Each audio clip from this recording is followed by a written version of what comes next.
YouTube ప్రేక్షకులందరికీ నమస్కారం అండి. పైన కనబడుతున్నటువంటి చెట్టు మరుగుమందు చెట్టు అండి ఇది. ఈ మరుగుమందులు అనేవి రెండు రకాలు. ఒకటేమో లిక్విడ్ అంటే పసరు, ఇంకొకటేమో పౌడరు. ఈ లిక్విడ్ ని మనము ఎవరినైతే ఎక్కువగా ప్రేమిస్తున్నామో వాళ్ళ యొక్క శరీర భాగాలకు, బట్టలకు కావచ్చు, చెప్పులకు కావచ్చు, తలకు కావచ్చు ఒక్కసారి పూస్తే చాలండి. ఎంతటి కొమ్ములు తిరిగిన ఆడవాళ్ళైనా, వాళ్ళైనా వాళ్ళు మన సొంతం కావాల్సిందే. ఇంకొకటి కనబడుతున్నటువంటిదేమో పౌడర్ అండి ఇది. ఈ పౌడర్‌ని మనము వాళ్ళు తినే ఆహారంలో, అన్నంలో కావచ్చు, కర్రీస్‌లో కావచ్చు, స్వీట్స్‌లో కావచ్చు, జ్యూస్‌లో కావచ్చు, కూల్ డ్రింక్స్‌లో కావచ్చు, ఒక్కసారి పెట్టిస్తే చాలండి వాళ్ళు మనం సొంతం చేసుకోవచ్చు.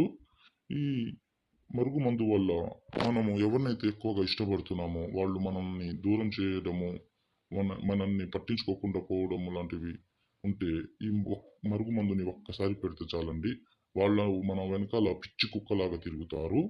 ఈ మరుగుమందు వల్ల ఎటువంటి సైడ్ ఎఫెక్ట్‌లు అనేవి ఉండవండి. ఎందుకంటే ఈ మరుగుమందుని మేమే మా తాండా ప్రాంతాల్లో స్వయంగా కొన్ని మూలికలు తీసి స్వీకరించి తయారు చేస్తాం కాబట్టి ఈ ఎటువంటి గొడవలు ఉన్నా గాని, అత్త కోడళ్ళ మధ్య, ప్రేమికుల మధ్య గొడవలున్నా గాని, ఈ మరుగుమందు ఒక్కసారి పెడితే చాలండి. వాళ్ళని మనం సొంతం చేసుకోవచ్చు.